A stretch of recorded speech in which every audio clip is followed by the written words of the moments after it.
Media हमारा फख्र है। आप लोगों ने दुनिया को बताया कि हम सिर्फ सच बोलते हैं। फील्ड मार्शल आसिम मुनीर की सीनियर सहाफियों से गुफ्तगू, कहा मीडिया हमारा पिलर है।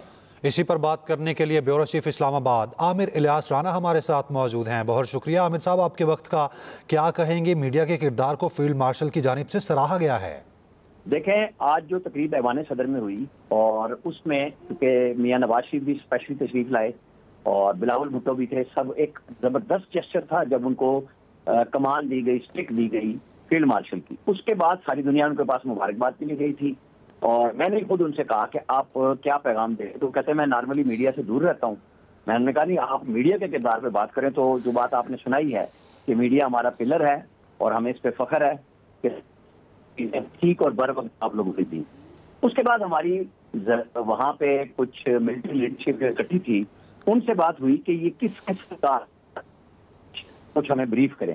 तो उन्होंने बताया कि आप देखें कि बदर में 13 मुसलमान थे, सिर्फ नबी करीम सल्लल्लाहु अलैहि वसल्लम कमान कर रहे थे और फिर अल्लाह ताला ने मदद दी कि मुट्ठी भर रेत फेंकते थे तो वो मिसाइलों की तरह जाके उनके ऊपर लगती थी।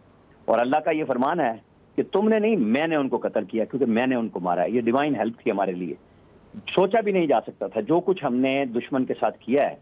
और फिर उन्होंने बताया कि ये पाकिस्तान की मिलिट्री की क़यादत और सिविल क़यादत, जो पॉलिटिकल क़यादत थी, उसकी तमाम की एक सिनर्जी थी, एक बिल्कुल एक होके चल रहे थे और हमारी तीनों मुसल्लह अफवाज भी बिल्कुल इस सिनर्जी में थी। और उस पर हमें नाज है कि हमने इस तरह का काम किया कि उनको क्लियर किया दुश्मन को। उनसे पूछा गया जब कि ये जो सीज फायर के ऊपर लोग बात कर रहे हैं कि ये आरजी है, तो उन्होंने कहा बिल्कुल नहीं, वो जुर्रत नहीं कर सकते, ये बिल्कुल हतमी चीज़ है।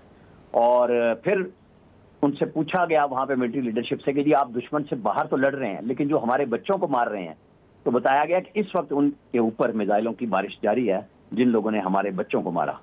तो मिलिट्री लीडरशिप बिल्कुल थी, सब लोग जाके फील्ड मार्शल के साथ मिल रहे थे, फील्ड मार्शल गले भी मिले, हाथ भी मिलाया, air chief marshal, naval chief और chairman joint chief of staff committee, सब पहले ये प्रेसिडेंट और प्राइम मिनिस्टर के साथ बैठ के, फिर बाद में ये हाल में आके सब लोगों से मिले और वज़रा के साथ बात की, डिप्लोमेटिक कोर से मिले फील्ड मार्शल, और फिर लोगों के वहाँ पे सब लोग दायरा है उनकी तारीफ कर रहे थे, मिलना चाह रहे थे। तो आज ऐवान सदर में एक बिल्कुल नया माहौल था। और फिर जब सीज फायर पे मजीद बात हुई तो उन्होंने कहा कि हमें इंडिया से कोई कॉल नहीं आई थी, ये इंटरलॉकेटर से जो बीच में दायरा है वो अमेरिका और बाकी जो उन्होंने नाम नहीं लिए, उन्होंने यही कहा कि वो उनके जरिए बात हुई थी, हमने उस पर कबूल किया कि ठीक है अगर वो कर रहे हैं, लेकिन उन्होंने कहा कि हम आपको बता नहीं सकते कि वो किस लेवल पे बात कर रहे थे क्योंकि हम अपने दुश्मन की भी तौहीन नहीं करना चाहते। बहुत शुक्रिया आमिर साहब आपका। Welcome back. जो कुछ भारत ने किया और जो कुछ 9 मई को हुआ उसमें ज्यादा फर्क नहीं है। वजीर आला पंजाब मरियम नवाज का सरगोदा में तकरीब से खिताब, कहा एक जमात का जंग के दौरान भी निशाना हमारी अस्करी तंसीबात थी। जब तक इश्क नहीं होता एक्सप्रेस एंटरटेनमेंट का वो ड्रामा जो सिर्फ देखा नहीं जाता बल्कि हर दिल में बस जाता है, हर घर की पसंद और सुपरहिट सीरियल बन गया जिसके हर सीन में थोड़ी सी मस्ती, कुछ उलझने और भरपूर तफरीह मिलती है। लो भाई, खुश हो जाओ, तुम दोनों की उम्मीदों पे ना पानी फेर गया। एक्सप्रेस एंटरटेनमेंट का यादगार ड्रामा जब तक इश्क नहीं होता, शहनीला की जिंदगी ने लिया एक नया मोड़ जब कासिम के बजाय इसकी मंगनी हो गई सलीम से। ये हमने क्या कर दिया? क्या कर दिया? ये हाय अंगूठी। क्या शहनीला इस नए रिश्ते को अपना पाएगी या कासिम के लिए दिल में छुपी ख्वाहिशें इसे पीछे खींच लेंगी? मैंने भी वो अंगूठी उतार के ना उस फजीला को दे दी है, कल से ना फनफनाती फिर रही है वो। अरे बावली, मंगनी तो तेरी हुई थी, फजीला नहीं अब फजीला। हर किस्त लाती है नया रंग, नए जज्बात, जहां रोमांस और कॉमेडी मिलकर बनाते हैं ड्रामे के हर सीन को दिलचस्प और यादगार। आप वापस क्यों आए?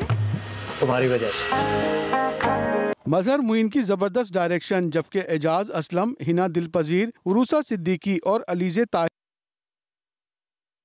कहानी को दिया है नया अंदाज। तो देखिए ड्रामा सीरियल जब तक इश्क नहीं होता, हर जुमा, हफ्ता और इतवार की रात 8 बजे सिर्फ एक्सप्रेस एंटरटेनमेंट पर। किसी से बात नहीं करोगी तुम दोनों।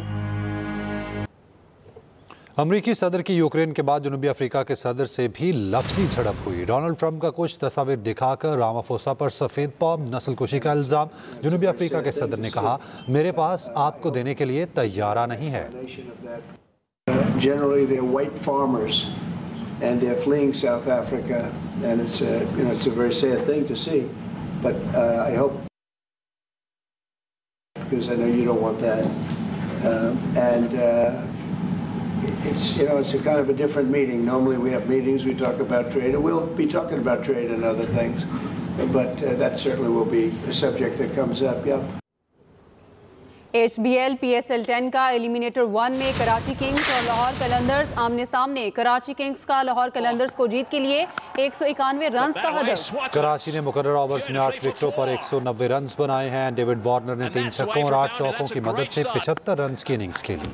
इस बुलेटिन से इतना ही। मजीद खबरों के लिए विजिट कीजिए express.pk। आप हमें फेसबुक और एक्स पर फॉलो कर सकते हैं। तो बाखबर रहिए और देखते रहिए एक्सप्रेस न्यूज।